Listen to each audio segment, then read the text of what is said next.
सत्ता हथियाने के लिए राजनीति किस हद तक गिर सकती है, इसका सबसे बड़ा और जीता जागता उदाहरण है कैरेक्टर असैसिनेशन, यानी किसी की छवि को पूरी तरह बर्बाद कर देना। मतलब देश के सबसे ईमानदार, शालीन और दुनिया भर में सम्मानित अर्थशास्त्री को सिर्फ अपने राजनीतिक फायदे के लिए एक सोची समझी साजिश के तहत विलेन बना दिया गया। जी हाँ, मैं बात कर रहा हूँ पूर्व प्रधानमंत्री डॉक्टर मनमोहन सिंह जी की। याद कीजिए 2014 से पहले का वो दौर जब बीजेपी और उनके बड़े बड़े नेताओं ने मनमोहन सिंह को बदनाम करने में कोई कसर नहीं छोड़ी थी। संसद से लेकर सड़कों तक उन्हें न जाने क्या क्या कहा गया। लेकिन कहते हैं ना कि इतिहास खुद को दोहराता है और सच को कभी दबाया नहीं जा सकता।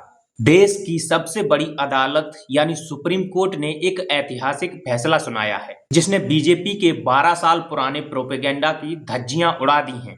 सुप्रीम कोर्ट ने कोयला ब्लॉक आवंटन मामले में पूर्व प्रधानमंत्री डॉक्टर मनमोहन सिंह को पूरी तरह से क्लीन चिट दे दी है। चीफ जस्टिस की अगुवाई वाली 3 जजों की बेंच ने साफ कहा कि ट्रायल कोर्ट के पास मनमोहन सिंह को समन भेजने का कोई ठोस आधार ही नहीं था।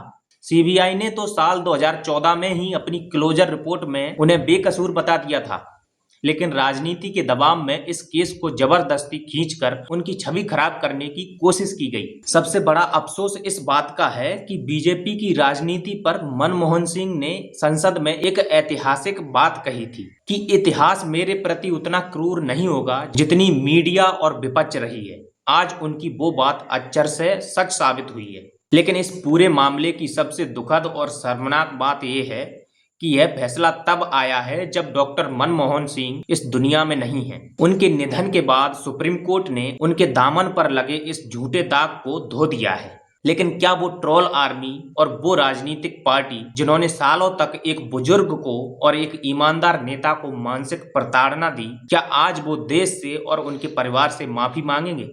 जवाब है बिल्कुल नहीं, क्योंकि प्रोपेगेंडा जीवियों के शब्दकोश में माफी शब्द होता ही नहीं है।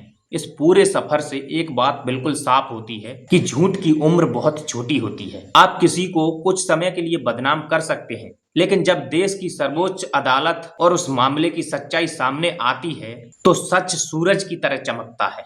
आप सुप्रीम कोर्ट के फैसले पर और बीजेपी के उस ऊटपटांग प्रोपेगेंडा पर क्या कहना चाहते हैं? कमेंट में जरूर बताना।